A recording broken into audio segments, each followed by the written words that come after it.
of international contexts, such as Rwanda and Indonesia, and her most recent publication, Poetic Inquiry in Rwanda, Engaging with the Lives of Others, focuses on arts-based inquiry, international collaboration, and the therapeutic uses of writing in response to trauma. So now, without further ado, Dr. Laura Apol.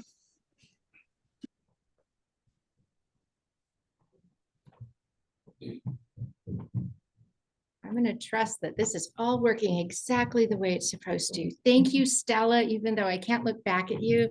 And thank you, John. And thank you to the faces here who have come in person and the people who are attending online.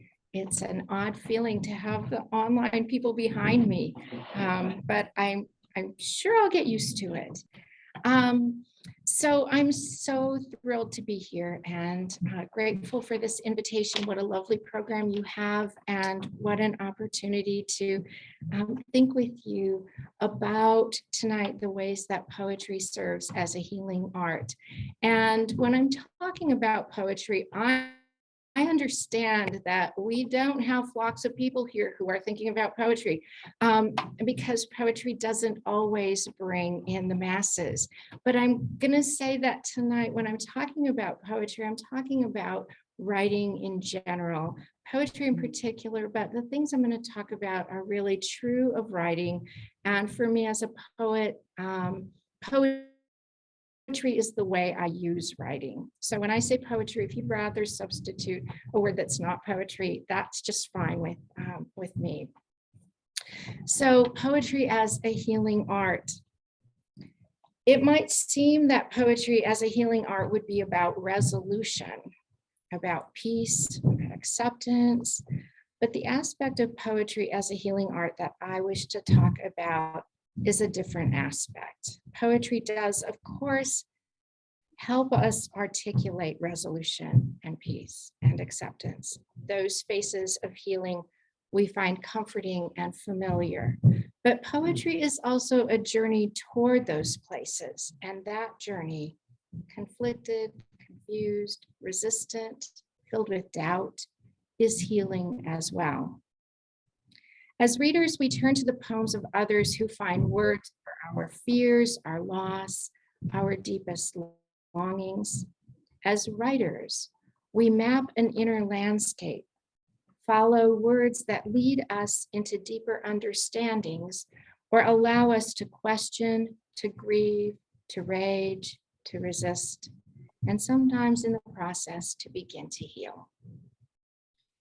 Well, there are many examples of times when poetry was healing for me as a reader, poems that spoke to me in ways that made me feel understood, that gave voice to my deepest longings or fear or pain.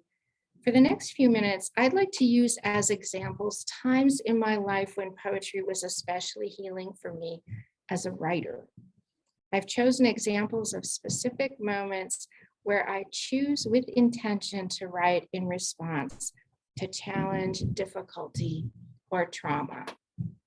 And I'm just going to say right now that the dog is learning to roll over, and she caught me today. So when I touch my lip, it's not anything except that I'm still feeling how enthusiastic she was and how uncomfortable that feels.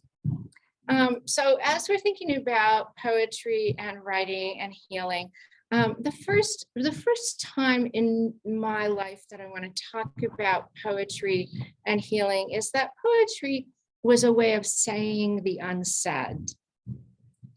I lived in Oklahoma in 1995 when the Murrah building bombing took place. I was teaching poetry at the university, running poetry workshops, doing readings, and in the weeks that followed the bombing, I watched the outpouring of emotion that took place around me. Oddly, much of this took the form of poetry. People put poems, their own and others, in the fence around the site. They put poems in the memory book in the nearby chapel. Because I was identifiable as a poet, strangers began to bring poems to me, poems they had written after the bombing. I was fairly sure most of those people hadn't read much poetry, and I was certain most of them had never before written a poem. Yet there they were, turning to poems as a way to say and to have said for them things they could not express any other way.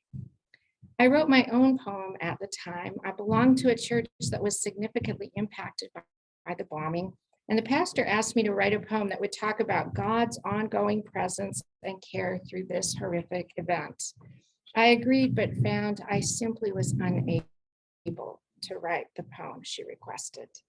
I had to write my own poem of anger and confusion, my own rage against the divine.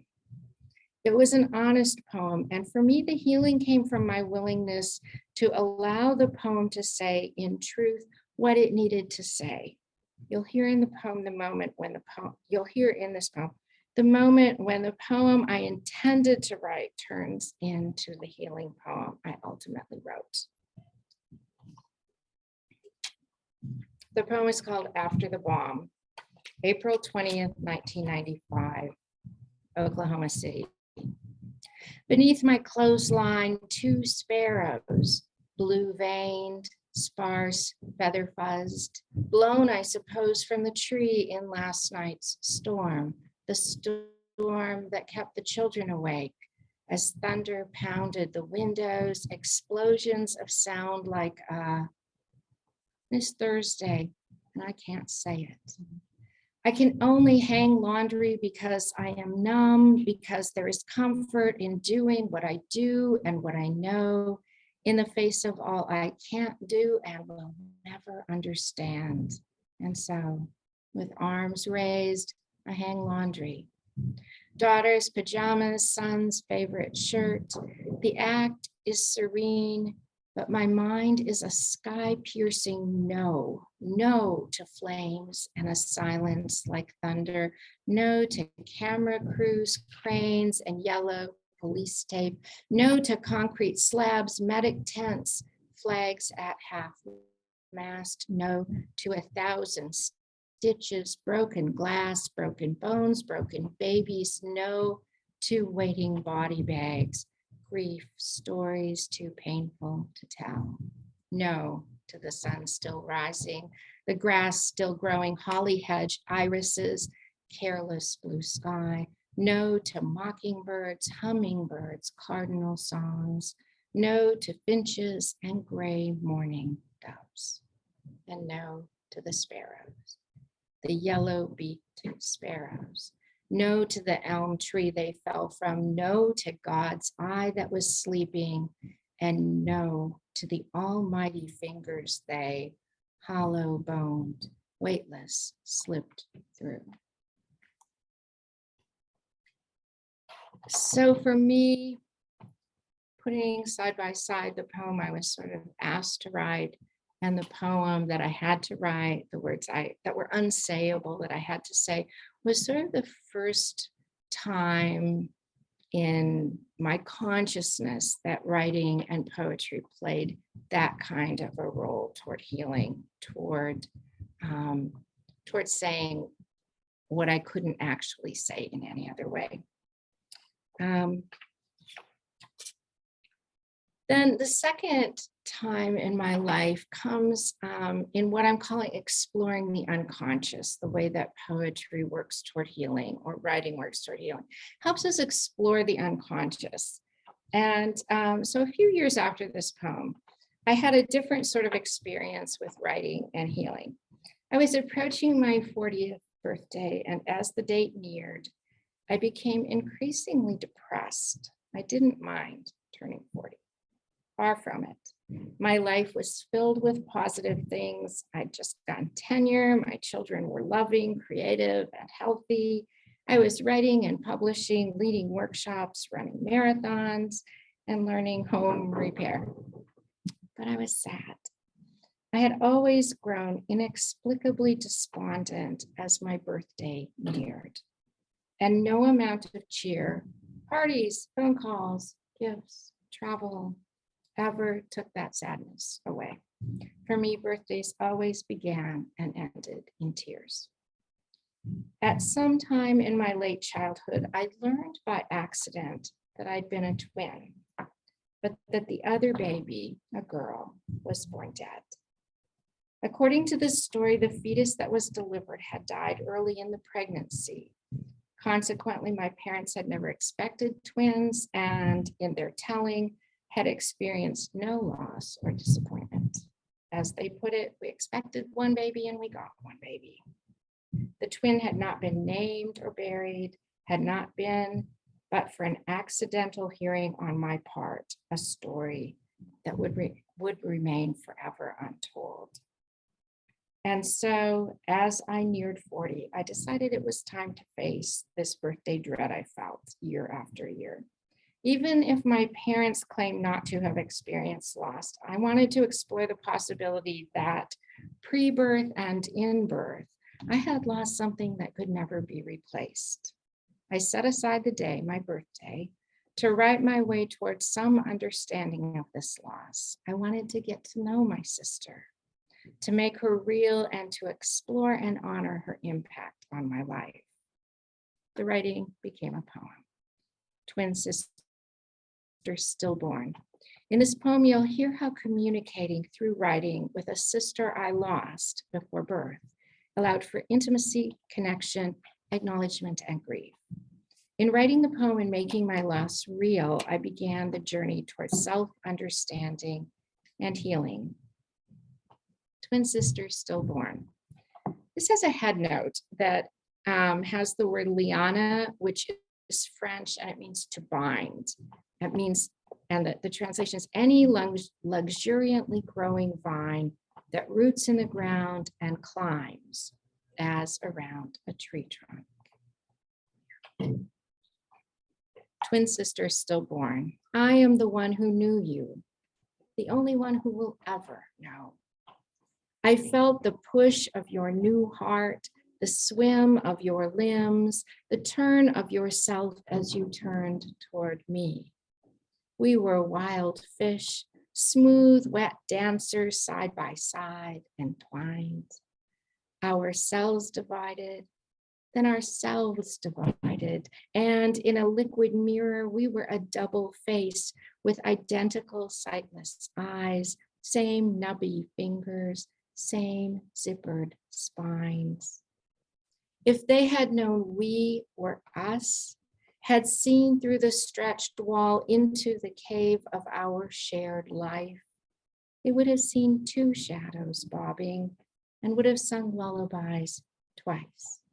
They would have found a name that could divide not into half, but evenly into itself. And then they would have seen one shadow quiet, one wild fish fail, forever imprinting loss in the growing bones of the other. By the time I rushed us into the world, one name was all we needed, a name for me. 40 years later, I choose our birth, death, day to name you now. Liana, tenacious vine holding me.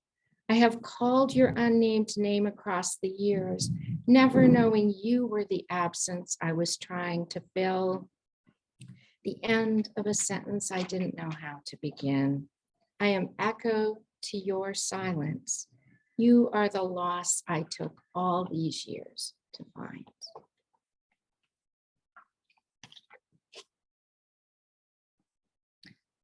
So fast forward a little bit, and writing and poetry play a different role in my life.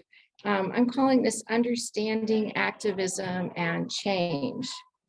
So more than a decade later, I embarked on a project that would teach me a different relationship between poetry and healing. In 2006, I went to Rwanda to create with Rwandan and US colleagues a writing workshop to use with survivors of the 1994 genocide against the Tutsi. Together, we created a format that would allow survivors to compose their testimonies in ways that emphasize the therapeutic aspects of writing. At the same time, I wrote poems of my own based on the experiences I was having in Rwanda, learning about the long and ongoing history of colonial trauma that played out in the genocide and my own country's lack of interest or intervention. So while I was running a writing workshop for others, I was writing poetry of my own to try to make sense of what I was learning and experiencing, and to communicate my own feelings of responsibility as a witness. Those poems eventually were published in the collection entitled Requiem Rwanda. The healing I experienced through this writing was not only through personal expression. I had a sense that my poems had work to do in the world. I wanted them to speak to others and to begin to bring about change. The following poem was my response to a particularly troubling story about the role of the Catholic Church in the genocide. It ends with the words of a priest spoken after he has given his congregants their last Eucharist. The tight structure of the poem and the unexpected and horrific turn at the end in the voice of the priest give the poem its power and call forth the speakers, that's mine, and I hope the reader or listener's healing rage. I'm going to read it twice because it's very short, and you'll hear the voice of the priest at the end of the poem.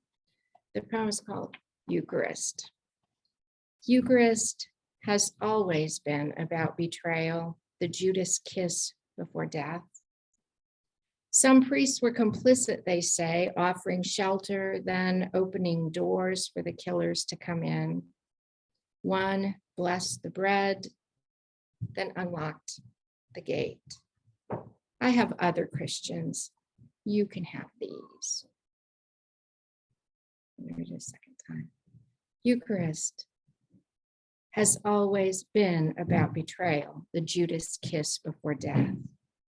Some priests were complicit, they say, offering shelter, then opening doors for the killers to come in.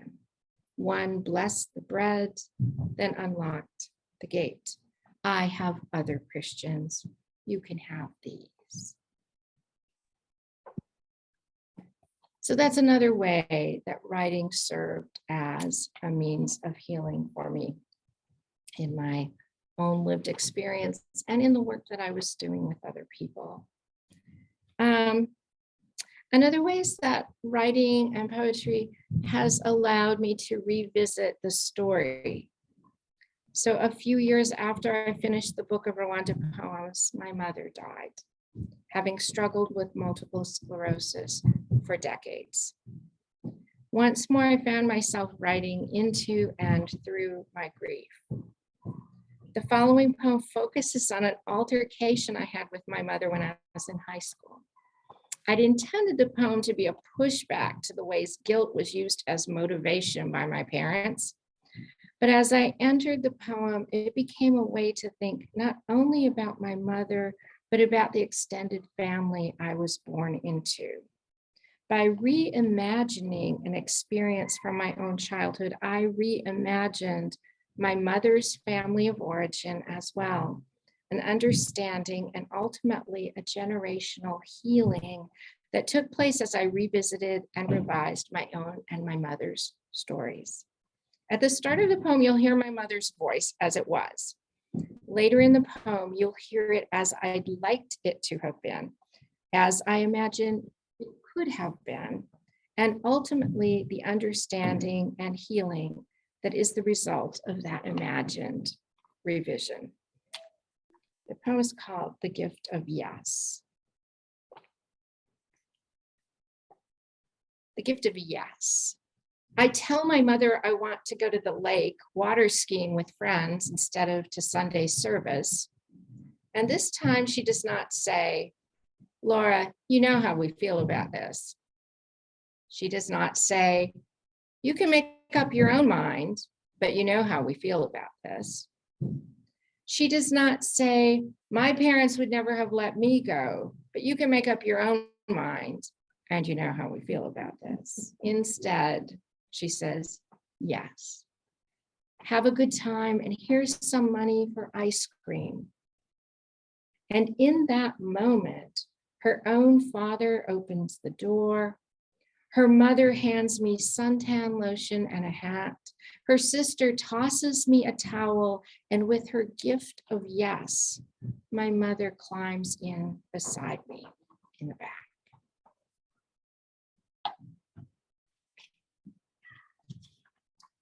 So you can see how writing that poem leads me to understand something about my mother's own growing up that I hadn't understood when I started out in the poem.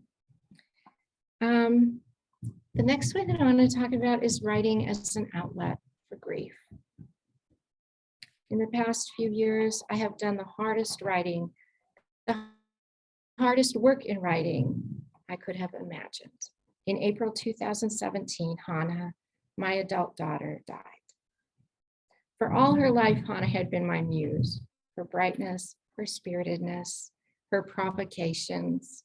I didn't know how I could bear her absence, but I also couldn't imagine that I could turn anywhere but to words, to thrash around in these, my deepest questions and struggles, my excruciating sense of loss and pain. For a whole year, I wrote and wrote and wrote. And as words formed on pages, as I went back and moved lines, deepened images, found structures that could hold my brokenness, I found moments of peace. I found language for what was unspeakable. I wrote for a year, everyday poems, poems on weighted anniversaries, all the firsts without her, Mother's Day, Thanksgiving, Christmas, my birthday, her birthday. This poem was written on the 9-month anniversary of her death. 9 months is the duration of a pregnancy, and I was highly aware that I had carried her for 9 months forward into her life, and now I had been carrying her for 9 months after her death. The poem is called Gestation.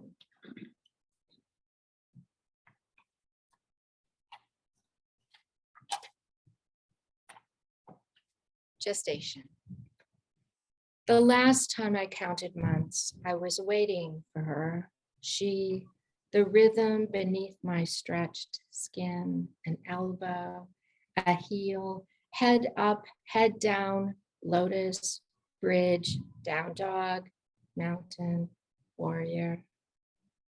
The last time I counted months, she was moving toward me, my body readying to push her into the world. Now I am counting months again. Today marks as long for her to pass from sight as it took her to arrive. Gestation reversed. A telescope turned backward on time. She has grown smaller, smaller, until only I know her turns, her slides, her flips and kicks. She is once more the secret I keep at my center, the delicate curve of spine, the translucent eyelids closed. And then finally, something I'm calling writing into acceptance. The kind of healing that writing can lead to is not some sort of finish to sadness. It's not a panacea. It doesn't make pain go and stay away. It's a way to navigate, a means to live into and through. It provides solace of sorts, both in the process and product, word by word, line by line, poem by poem. It allows for acceptance and integration. The poems I wrote in the year that followed Hannah's death became a collection entitled A Fine Yellow Dust. In that year's writing, I had a structure for my grief. I had a container. I had a destination. The destination wasn't that I would feel no more pain or that I would be healed. It was the knowledge that I had come through the first year and had found words to explore and communicate what was from the start both unsayable and impossible to understand. I ended my year of writing in late April 2018, and then I had one more poem to write. This poem stood outside the year and was the only poem in the book that was written to Hannah, the only poem in which I spoke directly to her as the daughter I loved. It was a heartfelt PS to the collection. And while it did not signify healed, it did acknowledge the beginning of healing, the start of my acceptance of great loss, and a reminder of my fierce attachment and abiding love. The poem is called A Pause in the All-Day Rain. A pause in the all-day rain for Hannah Grace. In the quietest reach of late afternoon, the light, without warning, dapples and shifts, finding new leaves in the saucer magnolia we planted for you last week. I watch the green bending here and here. Think perhaps I should have given you the quilt I tossed over my bed. It matches your sofa. Catch myself once more. Friday, I had your name inked into the skin of my inner arm, so I'd be reminded, not of you, but of your absence, would stop reaching for the phone. Now I want to tell you I blistered my hand on the stove. The cat is showing her age.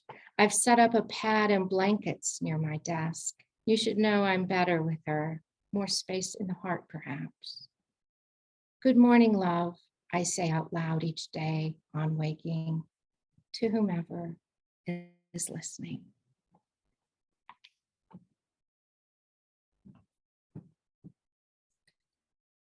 So those are the poems. That's the journey. How then is poetry a means of healing? It's not magic. It's not miraculous, though some days it feels like that to me. But really, it's both the process and the product of writing poetry that has therapeutic value. Very briefly then. The writing process allows us to make meaning through words or to explore what seems not to have meaning. I couldn't write comfort into the poem so quickly after the Oklahoma bombing, but railing against God was meaninglessness I could articulate and share. In their crafting, poems provide distance or perspective. Words stand outside the emotions that propel them forward. They can move and be moved. A writer steps in, steps back to find just the right word, line break, turn of phrase. The poem becomes the thing, a thing in itself. It's a container that holds the experience, the emotion, and it can be looked at and engaged separate from that experience. If we trust the writing process, it leads to discovery. I wanted to understand the sadness surrounding my birthday and to explore what it meant to me for all my life to have and to be a lost twin. In the process of writing, I saw myself connected in joy with the sister who shared the womb with me and allowed myself to grieve her loss and its reverberations through my whole life. Poetry allows us to bear witness to our own pain and hurt, as well as the pain and hurt of others. The Rwanda poems were healing in that their intent was to raise awareness and challenge others to action. Hearing the words of the priest at the end of the Eucharist poem is shocking and horrific and is deliberate in a desire to bring forward questions and perhaps action in a reader or listener. The process of writing can teach us something in the doing. I set out to write about how pissed off I was at my mother for manipulating me into staying home from water skiing. As I wrote, I learned that rewriting the event as I wished it in The Gift of Yes not only freed me, it also freed my mother and her family from the rigid constraints and the guilting that was so oppressive and toxic across generations. When the poem gets it right, the right word, the right cadence, the right image, the right ending, it brings a feeling of resolution that not only settles the poem, it settles the writer, speaker, and the reader, listener as well. The reader experiences the emotion with rather than about the poem or the writer. If I say, I'm devastated by the loss of my daughter, or I'm terrified that she's disappearing, it is not as powerful or memorable as presenting the image of a telescope turned backward on time, and the physical intimacy of presenting a mother carrying a child inside her before birth and again after death. A reader can feel that with the speaker of the poem, and there's healing in that kind of feeling community. Writing can allow for the beginning of healing, the tiniest hints of resolution to be nurtured into words and thoughts and expressions. A pause in an all-day rain is not only a pause in rain. It's a momentary pause in relentless grief, a glimmer, however brief, of acceptance and the integration of loss. Ultimately, poetry, writing and reading, process and product, is healing because it makes something beautiful, art, from confusion, outrage, loss, trauma, and pain. Poet Anne Michaels writes that sometimes language is the rescuer. And poet Jay Perini writes, as a language adequate to our experience, poetry allows us to articulate matters of concern in such a way that they become physical, tangible, and immediate. That's it, I think. Poetry is a language adequate to our experience, however incomprehensible, broken, and raw that experience might be. And that language can provide, can serve as the beginning of the rescue we need.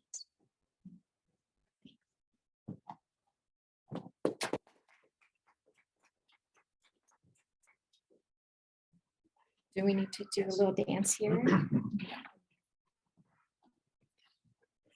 Oh, I'm supposed to be up there. No. I Yeah, can do we, that. we can do that. We can? Yeah, Okay. let's just push it towards you there. We can take it off the box, right? Yeah. Yeah. Okay. Right. Except I'm gonna get a pen. That's what writers do. Right.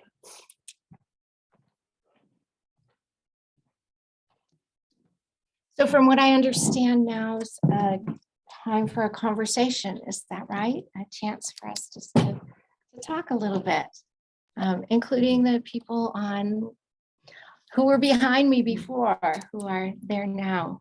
Lovely to see you. All right, well, first off, Dr. Apol, I would like to say that was a lovely presentation. I think everyone here is just equally blown away by your words. So I'd just like to thank you for that. And now I would like to open up the floor for discussion. So if people would like to raise their hand on Zoom or pose a question in the chat, I can field the questions to our speaker. And if someone would like to let me know if there are questions in the room at the People's Church as well.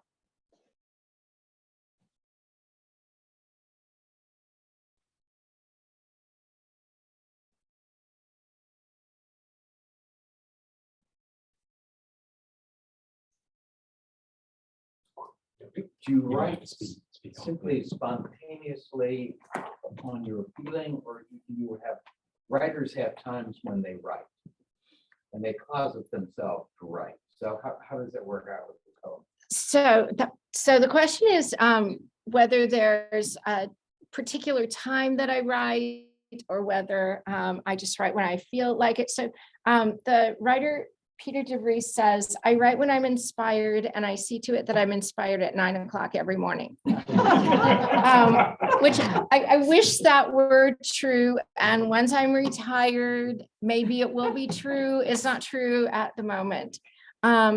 So for me, I've had the gift of a career that let me have times that I could really devote to writing. So the grants that sent me to Rwanda allowed me to really spend time thinking and writing there. After Hannah died, I had already scheduled a sabbatical, so I had time to write. So I have had a life that has allowed for time to write, but I also find that when some of these moments come up that have really, once a student asked me, how come you always ask us to write such sad things? And I said, well, let's look back at what I've asked you to write. And there was nothing sad in anything I asked them to write. But I think for many of us, when we write from our hearts, it's that edge that we can't quite work out another way. And when I find those edges, I find that I have to give them time and attention.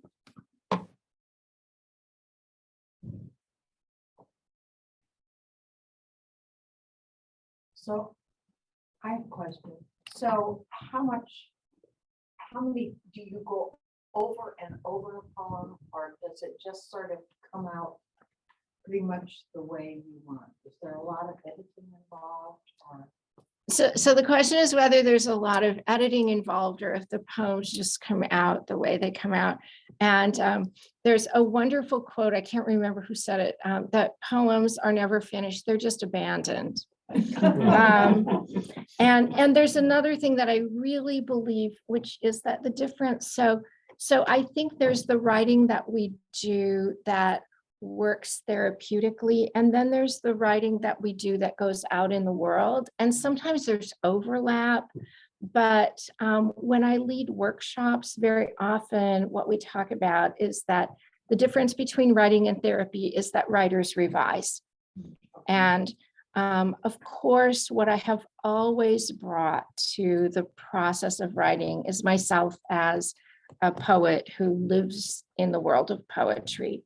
So if I could show you how many versions of poems there are, you would say you should have a different hobby, Laura, like dog training.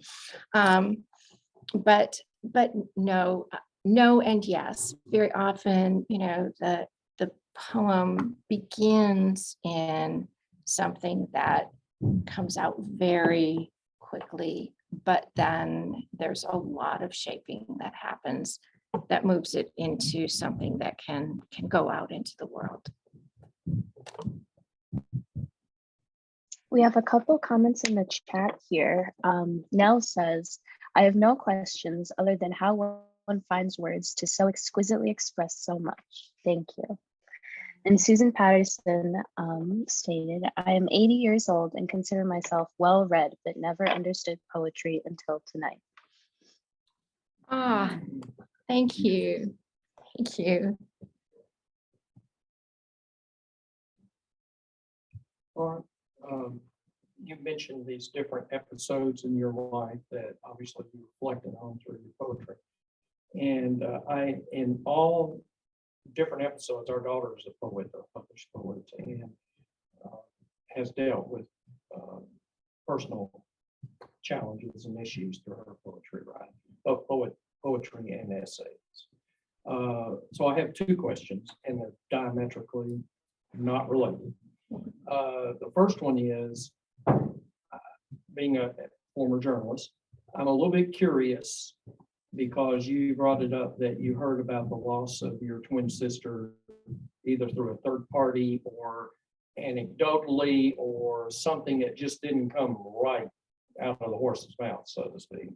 And if it's comfortable, if you're comfortable, how did you learn about that? Because all of us have learned about bits and pieces of our family history sometimes out of left field over here.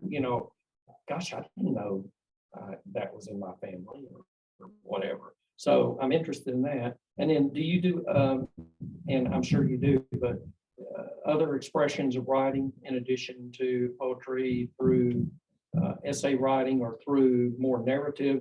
Your poetry is, to me, contemporary, but yet reflective.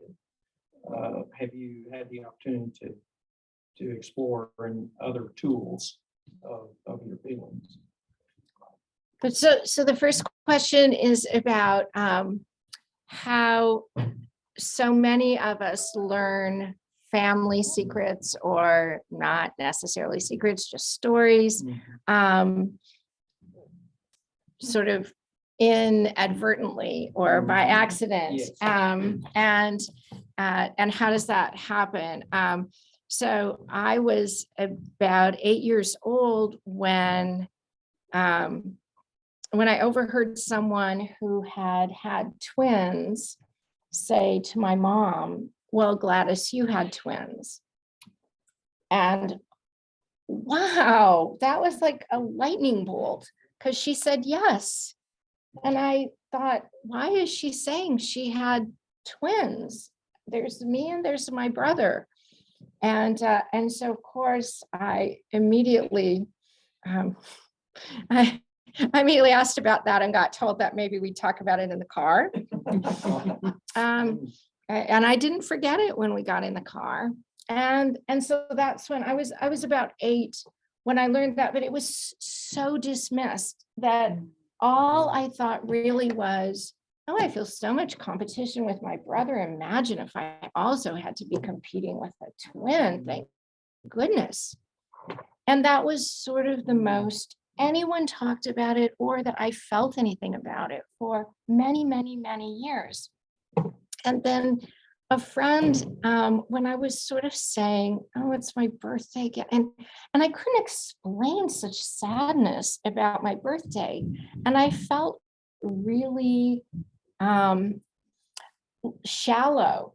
Like, how can a person, it was this, that I didn't get the right attention, that I didn't get the little crown on my head, our parents give us cakes with candles and now that was over. What was the problem with me? And someone said, when twins are separated at birth, they experience loss and the sense of an other for their whole lives. And why would that start at the moment of birth? Why would the moment of birth be the moment that started? And that sort of started happening. Now, I do have a new poem in which my father tells me the story of my birth. Again, I want to know about it. And instead of him telling me about my birth, he tells me about the car that he was driving. The poem is about, like, that wasn't exactly the story I wanted, but okay, it's a start. And it ends with him saying, so when you were born, people offered their condolences. And that's just, I'm saying that as a window into this family story and how not only was it not told, it was completely dismissed as inconsequential, as not something that would matter, which I think, that's one version of what happens with, those stories. I mean, the other is that, wow, nobody wants to tell the story because it's so consequential. But so that's how that came about. So this is a recording, and so my dad might. Okay, he won't listen to it. Never mind. The other question that you had is if I do other kinds of writing. Again, I'll say I have the great good fortune of never having been hired as a poet, but being in an academic position where, of course, I do the kinds of academic writing that I'm asked to do and that I enjoy doing. But I've also been allowed to do this different kind of writing, and it's been there's been a space created for it. And what I'm really doing a lot of right now is sort of thinking about how poetry works and how poetry can work as research, how it can work as healing, how it can work as activism and change, how it can work as witness. So the ways, and when I'm talking about those things, certainly I'm doing a poetry, but I'm also doing it in more narrative and more, I'll put air quotes around, scholarly kinds of ways. We have a couple questions in the chat here. The first one comes from Joel. He asks, what poets and poetry do you recommend for rookies to start with? Oh, I don't like that question, but, and I know I should have a prepared answer, but I do have a little bit of a prepared answer, which is that we have a new poet laureate in the US, and her name is Ada Limon. And she's wonderful. I have loved her for many years, and I couldn't be happier that she's the poet laureate. And part of why I really appreciate her so much is because it feels sometimes like poetry is divided into two camps. And one is the poetry that no one understands and someone has to help you with, and maybe no one can help you with, and really you don't care if they help you with it or not. And then there's the poetry that's super accessible, and it's in greeting cards, and it's poetry that sort of says very straightforwardly what it means. And to my way of thinking, part of what's magic about poetry is the way it comes in from the side, as Emily Dickinson says, tell the truth, but tell it slant. And what I think poetry lets us do is live in those in-between moments and sort of thrash around in them. And if we trust that a poet is going to reward us, we can thrash for a long time and feel really great about what we find. So when we sort of split the world that way, there's not much space for getting excited about poetry, I don't think. But what I love about Ada Limon is that she sort of lives in between there. So there's a great reward. It's accessible poetry, but it's brilliant. And there's lots of space in it. And so if I had to just give you one person to start with, I would say Ada Limon. And then if I had to give you two people, I would say W.S. Merwin is another person who there's great reward for spending time. And you can really feel like there's something to take with you instead of something that makes you feel like you're in 11th grade English again. Very good. We have another question from Bennett. Bennett asks, in my education, meter and rhyme in poetry were emphasized. Is this still so? And if not, when did this change? So I think, no, it's not so anymore. Sometimes it happens still, but there's a reason that Robert Frost says that free verse poetry is like playing tennis without a net, because he's sort of at the moment where some people are writing with very structured rhythm and rhyme, and people are breaking away from that. And William Carlos Williams, who's another poet that's really wonderful to look up. He's the person who wrote maybe one of the most famous poems that we know as a US classic poem. He wrote the one about the red wheelbarrow, and so much depends upon the red wheelbarrow glazed with rain beside the white chickens. And so he's an imagist, and he starts us thinking about, although of course he doesn't invent it, but he's sort of where we kind of start paying attention to images as opposed to the form of a poem and the rhythm and the structure of a poem. And once that's happening, sort of rhythm and rhyme step back, and the idea that meaning can be carried through images comes to the fore. And that's what's been happening for the last half century, probably in poetry. But there are certainly people, Diane Seuss just won, I can't remember if it's the Pulitzer or I think it's the Pulitzer, for something called the Frank Sonnets. So she's writing sonnets, and those are poems that have very strong formula. So there are people who are doing really great work in form, but for the most part, that's the aberration, not the way most poetry is happening right now. I have kind of a double question, and I guess the first thing is, we were talking about poetry as healing.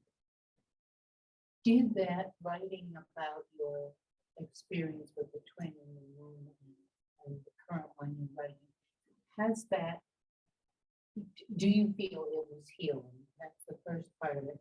And the second is, where could somebody, thinking of a particular person who has a great deal of trauma, a great gift for writing, where would they go to learn how to use poetry to heal, or do you just say, just give it a whirl? That's a couple. Yeah. So there's sort of a double question here that's about whether in fact writing about the experience with my twin proved to be healing. And I would, so I'll start with that. I would say that if healing means that when I approached my birthday each year, I could say to myself, oh, Liana, there you are. Then that seems like, yes. If it was that I became a party girl on my birthday, probably no. Right? But it allowed you to Yeah, and I sort of didn't understand that sadness until I wrote the poem. And then once I wrote the poem, I did understand more about what was happening inside me on the, you know. And then the question is, so where would a person have a chance to do this kind of writing? So there are certainly, John Fox is a person who has put together, and James Pennebaker, they have books that sort of guide people through some of this writing and healing. Gregory Orr is a poet who is brilliant in thinking about this. His story is that when he was a young boy, he went hunting with his father and his brother, and he shot his brother, and his brother died. And he lived with that for years and years and years, because of course his family could not help him understand. They were also grieving. And it wasn't until he started writing, and he says, writing saved my life. You know, he had to write about what that experience had been. And so he's done books. He has a book called The Blessing, which sort of maybe raises the hair on the back of your neck at first when you think about something so horrific being termed a blessing. But he really engages, and there's another one, I can't remember what Poetry of Trauma or something, but he really thinks hard and has exercises for how to enter some of these spaces. And of course, there are workshops and people online who are doing things that one could search for as well. We have a comment here from Esther. Esther says, poetry has had such a bad rap because our English teachers always told us we must follow rules about rhyme, syntax, or the dreaded iambic pentameter. Thank you for guiding us toward writing poetry outside the lines. Yeah, it gets a bad rap for writing it that way and for reading it that way too. So yeah, thanks, Esther. That's That is Gregory Orr, the last name O-R-R. ORR, Gregory Orr, yeah. And James Pennebaker is the person who does a lot with writing and healing and workbooks.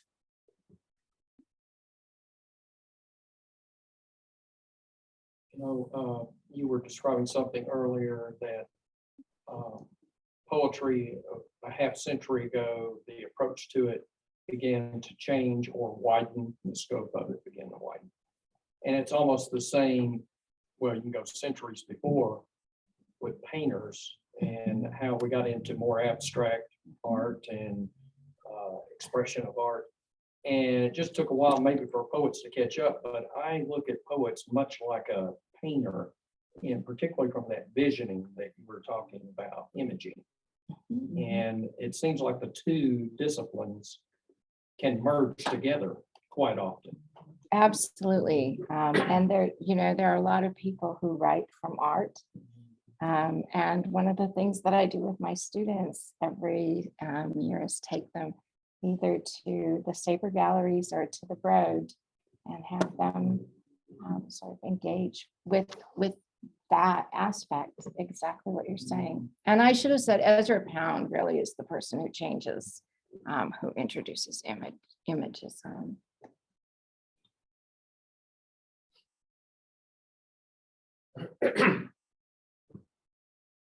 It looks like Judy Ashley has a question here.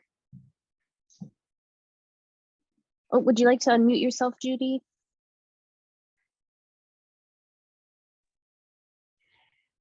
This isn't exactly a question, but it's a comment about some of the things you're talking about.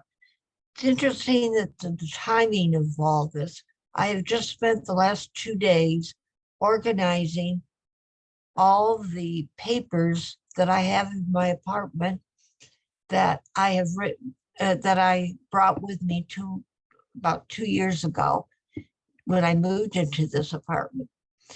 I left my daughter's house and I left 7 boxes, book-sized boxes of papers that were, quote, my diaries from the time I was in 5th grade until I'm going to be 80 this summer. So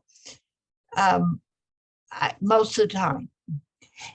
And this last, like I said, the last 2 days, I've just been organizing what I consider finished manuscripts to put in some kind of order so that in the future, somebody, if they so want to, they could read, but they're all finished.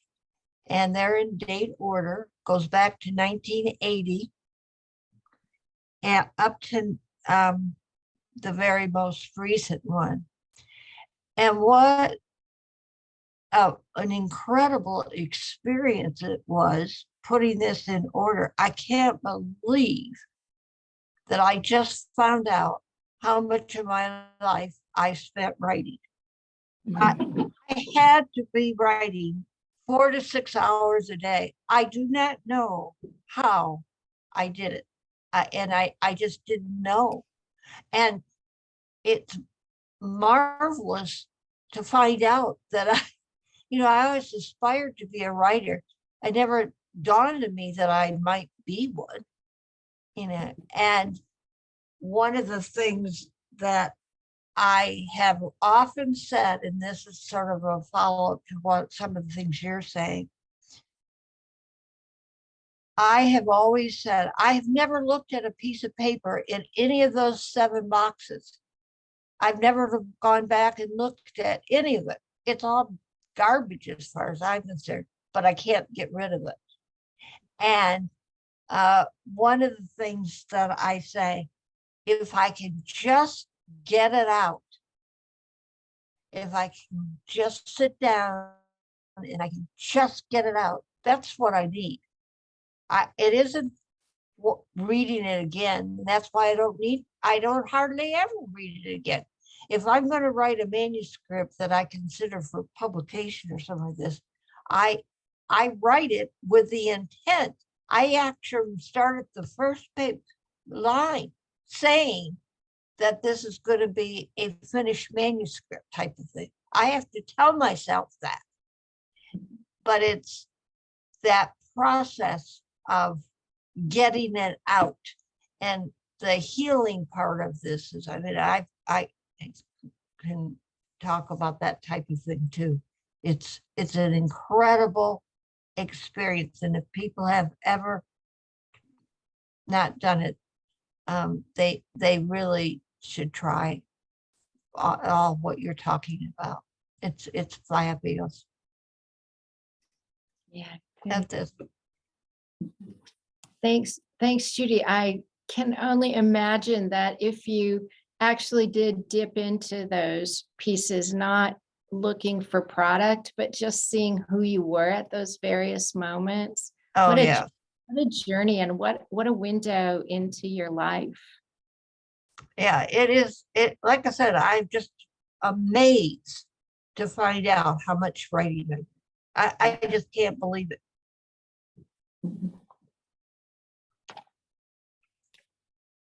All right, we've got one question here from Susan Patterson. Not a question, just a statement. My husband's the 80-year-old. I'm only 9 months behind. However, I am just amazed at how much emotion you evoked from me in your reading of your poetry. And I think that fewer words, maybe, and just a thought or two here or there. And it just has inspired me to try to do some of that. Thank you very much. Yeah. I hope you do.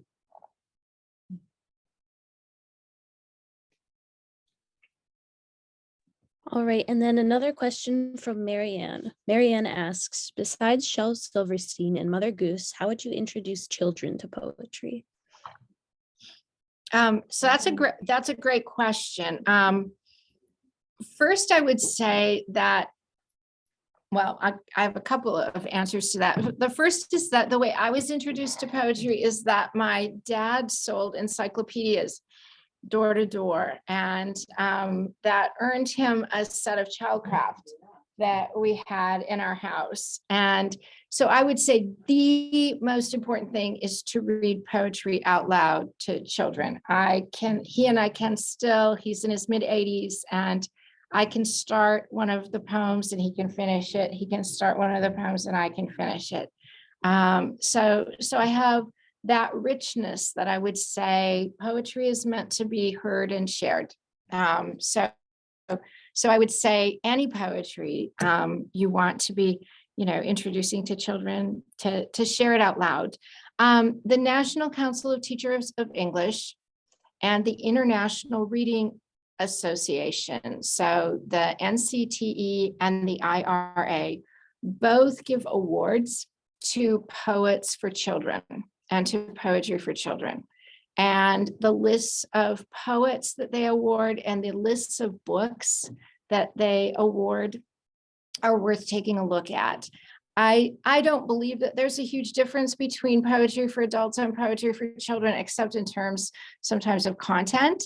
But, poems that are good for children are often very engaging to adults. And the same can be true in reverse. So I don't think that there's a huge difference in how the poems are written. There are poets who cross over in many cases, but NCTE and IRA are two places that are good starts for finding poets and poems. I can let people know I have a resource, Capillary District Library, the Mason branch has a poetry class the third Friday of every month, and we pick a book, or they pick a book, and they give you a wonderful packet, like it is on Zoom, so you don't have to go all the way to Mason. You go on the event calendar for Capillary District Library and you just sign up, and she will send you the Zoom link and she'll send you the handout. And there's a bunch of questions you answer, but then we dabble in writing our own poetry. And it's fun. It's not real serious where you're gonna get, if you really want to get serious, they do have a writing group too online. And you critique each other's writing on that one. So that's the real serious one. But they do have the poetry one Mason, and that's just a fun one. So I'll say that for the folks online, the Capital Area District Library, and it's the Mason branch, has a Zoom group that meets the third Friday, did you say? And so if you go onto the Capital Area District Library website, you'll find it. And I think they're doing Amanda Gorman this month, aren't they? I think that's right. So there's event calendar, yeah. Sign up anyway. So you sign up on the event calendar, but that's a place to get more poetry. Can I jump with a question, Laura? First of all, thank you. That was, it was beautiful and incredibly moving. I have a question about poetry and healing. because my approach and experience has been so different that we had a brief email exchange because somebody recommended A Fine Yellow Dust to me, and I knew its content. And I lost a son, as I told you, in 2013. And to prepare myself for reading it, I poured myself a very large scotch and read for about 2 hours. And I think it's a real testament to the quality of the poetry. It wrecked me for 2 days. I found the beauty and brilliance in it, but very little catharsis. And I know I think the term these days is to lean into feelings and pain with an expectation of there being some relief as a result, which I've yet to experience. Is that, I mean, for people who don't experience that catharsis readily, what would your recommendation be? Push through it or accept that maybe we're fundamentally different? Can I interject something? Maybe we need to differentiate between healing and catharsis. That's what I thought of listening to you, and I don't know whether that would come into. When we were working with the Rwandans, this will sound like I'm not answering your question, but maybe I am sort of working toward it. When we were working in Rwanda, somebody said, one of the Rwandans said, what if this doesn't feel good? This feels terrible to write this. Why are we calling this writing and healing? Right? And Tanya Seagal, who was on the team, who was a brilliant psychiatrist in the Lansing area, said, and what's wrong with feeling terrible? And she didn't mean it in a heartless way. She meant it in, when they said this doesn't feel good, she was like, and maybe it doesn't feel good. And I don't know if that's the direction that I want. It just popped into my head that that I think is in line with what you're saying. That maybe sometimes being in touch with what feels so awful is with a big glass of scotch, not such a terrible thing. I don't know. How does that feel to you when I say that? It resonates. One of the things that was most frightening to me, and I think you might understand this, and anyone who has, had similar experiences of loss, part of, for me, the terror was that Hannah would disappear, that I wouldn't keep hurting. Like, whoa, I both wanted not to feel so awful, but actually I wanted to keep feeling awful. Because so it was that razor edge. And I don't know if that's what it was like for you, but that tilting seems to be some of what you're talking about. I don't know. Yes, I'm not sure either. Yeah, whether there is Were you sad that you had read it? No. So which speaks to exactly what you were saying.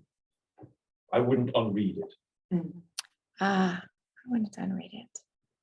I think there's also, to me, something rather healing and positive in seeing what people can produce in spite of pain. Yeah, it's a good illustration of our capacity to survive. Yeah. Yeah, and when people ask me, because I do get notes from people saying, in fact, a classmate of Hannah's, a high school classmate of Hannah's, was lost to suicide, and her mother wrote to me and said, should I read your book? And I said, maybe not yet. Maybe not yet. Speaking of your book, where are they for sale? Well, they are for sure for sale online, but really they're for sale at Everybody Reads.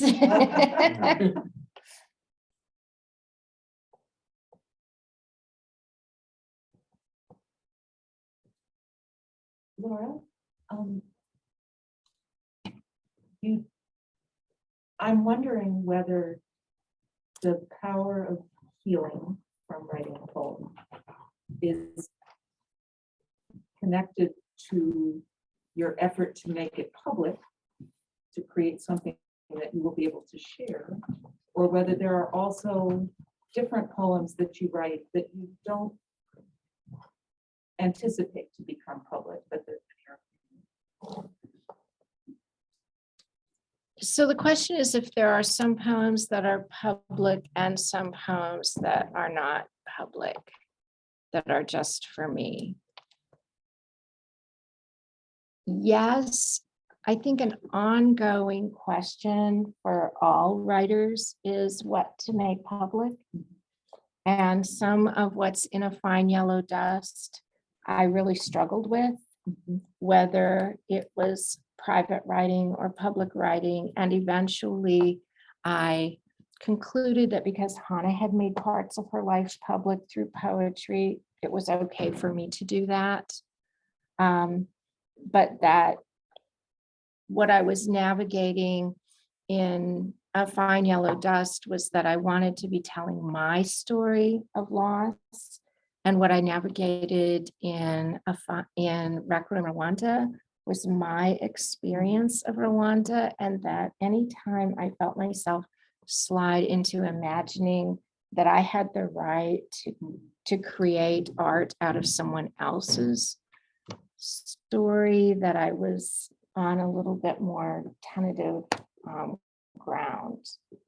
So for me, that's the boundary. And of course, there are poems that the world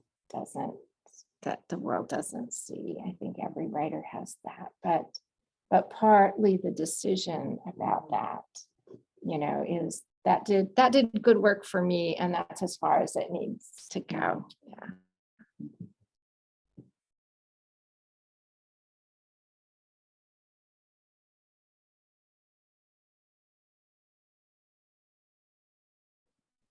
Do we have any other questions?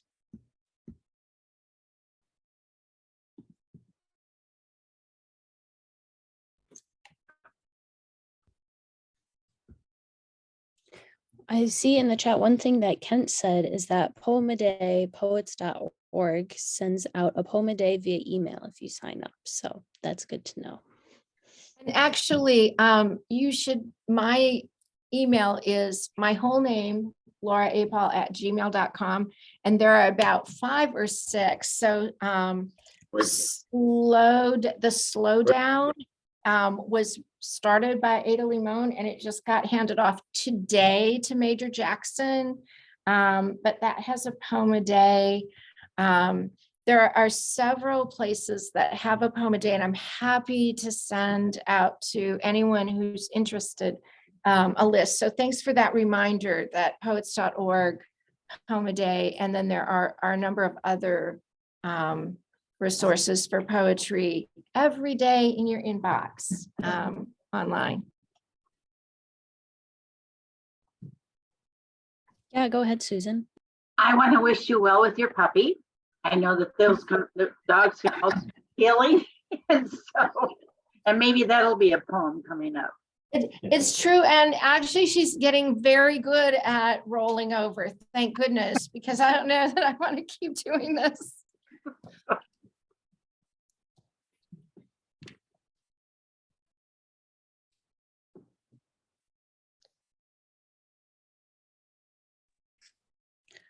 Wonderful. Well, if no one else has any questions before we wrap things up, I would just like to thank you again for joining us today, Dr. Apol. We really appreciate you and everything that you shared with us today. It was really amazing.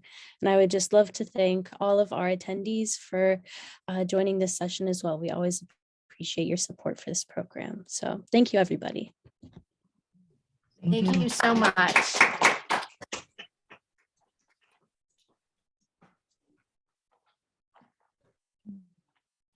All right, with that, have a good night, everyone. Thank you, Stella.